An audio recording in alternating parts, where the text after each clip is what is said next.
turning pages, night turning days. I'm tired of waiting. I gotta make it. I hear you. And it's I really hear you, but I just feel like I don't know because I gotta look at. Yeah, he's 22 years old. I don't know. It's just hard for me. And to see also, him I feel like with the torn meniscus thing, that's another thing because he'll probably lose some of his explosiveness, and I don't think he'll be the same guy as like as we saw in the past couple of years. And you can see right now in the stats, really. I know it's a small sample size, but you don't see him averaging 20 plus points per game so far. It's his scoring has really gone down. So that's another thing. And that's part of him lessening his role. So yeah. I still just don't like. I don't see like.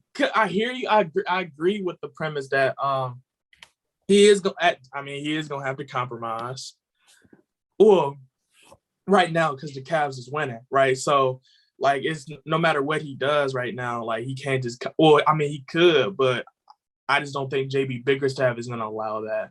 Yeah. But at the same time, right now, because the only saving grace we got right now is the fact that he is a restricted free agent.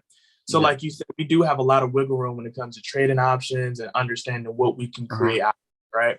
The problem is with that, though, I just don't feel like Collin Sexton as a 22-year-old player is really going to be that impacted with a torn meniscus, right? Because it's a torn meniscus, but he's 22 years old. So, yes, I do think at the beginning of the season next year, he's going to be trying to like see how much he can push it, right? And he might look a little weirder than normal, but I think Collin Sexton for the foreseeable future is going to be okay.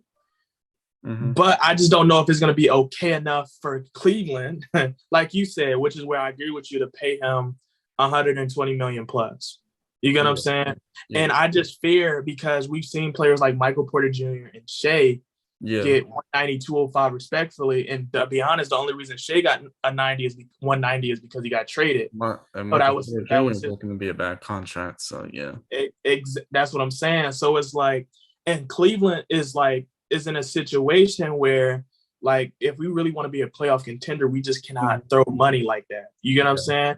Like, and that's what I don't know why people would call me a hater, but it's like financially, I've seen so many other teams fail because they gave so many people max contracts and they was never able to make that finals contender, right? Like look at Philadelphia right now. Like they gave everybody money, Tobias, Joel, Ben Simmons, and they can't move Ben Simmons now, right? And Ben Simmons is a good player, but it's like when you stuck yourself in a situation where you can't make your roster fit Ben Simmons. Well, I think it's more because of the demands for him. That's why.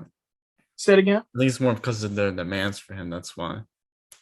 You said the demands for him? Yeah, like what they. The demand. Yeah, asking for 4 first-round picks is, but for Ben Simmons, if I'm the general manager there, I would expect that too because Ben Simmons, the only reason I would expect that too is because everything else he does is elite. Is just that scoring in the playoffs do drastically pulls teams down, but he's still an all-star level player. Right, he's been an all-star.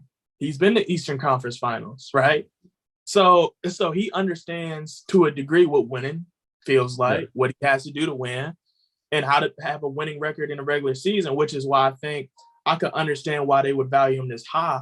But I do agree with you. This is why he can't be traded, and plus the money. So they also trying to figure out because if you trade an all-star level contract, you got to give essentially an all-star level player back, or somebody with an all-star level contract back, which is where it gets tricky when you're trying to pair up an all-star with an all-star. So, and I don't want Cleveland to be in this situation because right now we already paid Jared. Smart decision. We gave Markin an extension, right? Right. We're plotting on Kevin Love's contract to finally end so we can get a better deal if we keep him favorably. Ricky Rubio is going to probably want some change for sure. And he deserves it at this point in his career, right? And you still got Darius Garland a year from now that's going to be expecting his extension as well. You know, so it's like, you know, we have to do this strategically or else we're going to be another team that just didn't do this right. Right. And also, this is also why I've been kind of critical of Kobe Altman, which I gave him some flowers too on that story at Trout. But I've been critical of Kobe Altman because I'm curious to how he makes this roster a long-term team. You get what I'm saying? But speak on that, Antonio, because like I said, I know your perspective is different than mine, but you get what I'm saying? But yeah, go ahead. What am I missing? Well, what are you missing on what? Like in terms of like you think anything I said so far is kind of like I'm not open-minded right now or what? Like on Kobe Altman? No, not even just Kobe Altman, just how I think the team should be constructed and or at least financially. We can't just be throwing money. I mean, you're right. You're not wrong on that. You're not wrong on that. You can't just cap strain yourself into a team unless you're gonna cap strain yourself, pay all this money. You gotta make sure that this team is going to win the finals, or you're just gonna be like someone like the Portland Trailblazers who are just like standing in the middle and paying CJ McCollum all this money, Dame all this money, and can't do anything because they're cap strain. That was a perfect. I'm not even gonna fake it too. That was probably a perfect example of that because Portland has literally been stuck in the middle for like the past 10 years, yet has been able to really capture talent because, like you said, they gave all Dame money, even though Dame deserved it, but you give CJ money, you give Nurk money, you give Robert Covington money.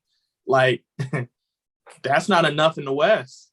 Like that's just you absolutely right. And actually Portland to a degree would be, well, I mean, we got way better bigs than them currently, but before we got the bigs, Portland would have been a perfect example of what Cleveland was headed to. You get what I'm saying? Which is why I was kind of scared of Kobe, because I'm like, man, please don't do because it's like I really like Dame, but I don't want our team to be looking like.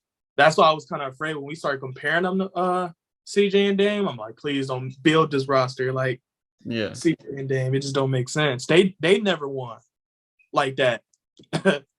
They never won. And right now it's looking like they about to potentially miss the playoffs. There's a lot of games left, so they can get back in there. But you know, it's Damian Lillard.